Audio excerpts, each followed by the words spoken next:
बिस्मिल्लाहिर्रहमानिर्रहीम। स्टूडेंट्स, आज का जो टॉपिक है हमारा वो 9th class physics chapter number 6 के पीके की बुक है, उसमें kinetic energy. Students, kinetic energy क्या होती है?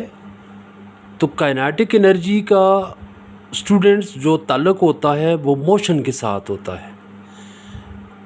कोई भी बॉडी जब मूव करता है तो उसकी मूवमेंट की वजह से उसके अंदर जो एनर्जी जनरेट होती है या जिसका ताल्लुक़ किसी भी बॉडी की मूवमेंट के साथ होता है, उस एनर्जी को काइनेटिक एनर्जी कहते हैं।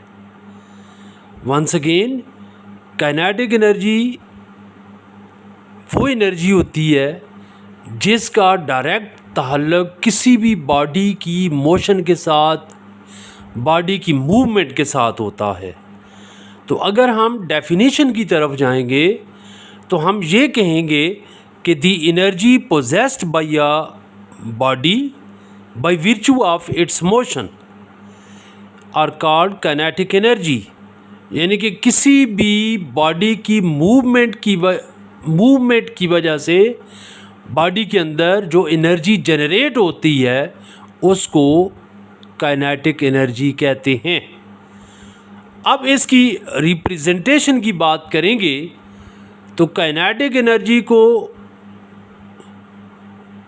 K.E से रिप्रेजेंट किया जाता है और मैथमेटिकली काइनेटिक एनर्जी की जो इक्वेशन होती है या जो फार्मूला होता है वो K.E is equal to half mv² के बराबर होता है। K.E is equal to half mv² के बराबर होता है। अब स्टूडेंट्स, हम इस इक्वेशन को K.E is equal to half mv² को ड्राइव करते हैं। हम ये कहते हैं कि हमारे पास कोई बॉडी है, उसकी मास m है और वो बॉडी हॉरिजॉन्टल सरफेस के ऊपर वेलोसिटी v के साथ मूव कर रहा है। यानी कि इनिशियल वेलोसिटी जो बॉडी की हम लेते हैं वो लेट्स सपोज वो vi is equal to v के बराबर है। अब बॉडी के ऊपर जब फोर्स F अप्लाई होती है तो बॉडी मूव कर रहा है इनिशियल वेलोसिटी vi के साथ, और due to friction, due to air resistance, ये बॉडी डिस्टेंस s ट्रैवल करने के बाद ये रुक जाता है, स्टॉप हो जाता है और इसकी final velocity vf is equal to 0 हो जाती है। मैं एक दफ़ा फिर एक्सप्लेन करता हूँ कि ये हमारे पास बॉडी है, इसका मास m है और जब इसके ऊपर फोर्स अप्लाई होती है F is equal to ma तो ये मूव करता है with initial velocity vi is equal to v के साथ, और due to surface friction, due to air resistance, ये बॉडी s डिस्टेंस ट्रैवल करने के बाद ये रुक जाता है।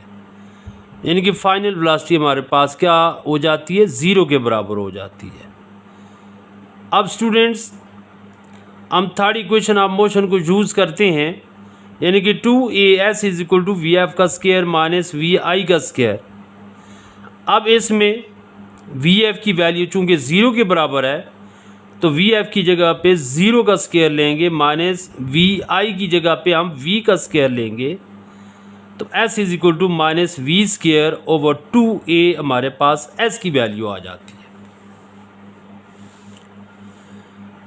अब देखें कि जब बॉडी के ऊपर, जब बॉडी मूव करता है और ज़ाहिर है कि बॉडी को फ्रिक्शन के ऊपर, फ्रिक्शन को ओवरकम करने के लिए कुछ वर्क करना पड़ता है, और वो वर्क किसके बराबर होगा, work done is equal to minus fs के बराबर होगा। किसके बराबर होगा, यानी कि W is equal to minus F S के बराबर होगा। अब हमारे पास जो फोर्स की वैल्यू होती है वो हमारे पास क्या होती है, F is equal to ma।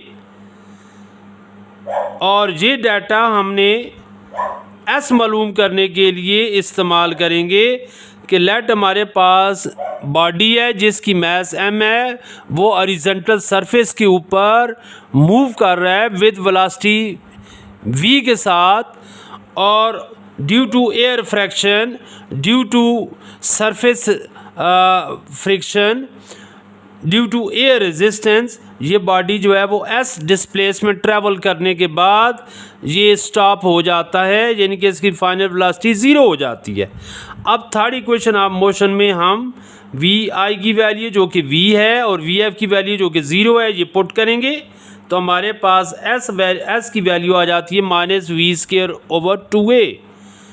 अब स्टूडेंट्स ये s की वैल्यू और ये f की वैल्यू ये हम इक्वेशन 1 में पुट करेंगे, तो इक्वेशन 1 हमारे पास w is equal to f की वैल्यू आ जाएगी -ma डॉट, अब s की वैल्यू हमारे पास क्या आ जाएगी -v²/2a।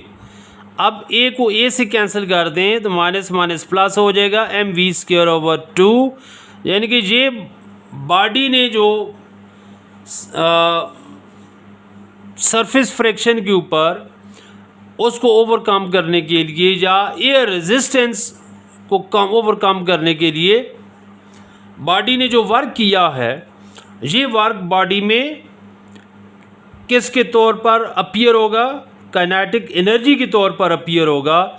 लिहाजा हम वर्क को किससे डिनोट करेंगे, काइनेटिक एनर्जी, यानी कि k.E is equal to half mv²। हमारे पास ये डेरिवेशन आ जाती है काइनेटिक एनर्जी की।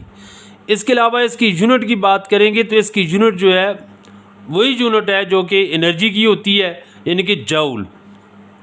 जूल को हम J से रिप्रेजेंट करेंगे, तो काइनेटिक एनर्जी की यूनिट जो होगी SI सिस्टम में वो जूल होगी।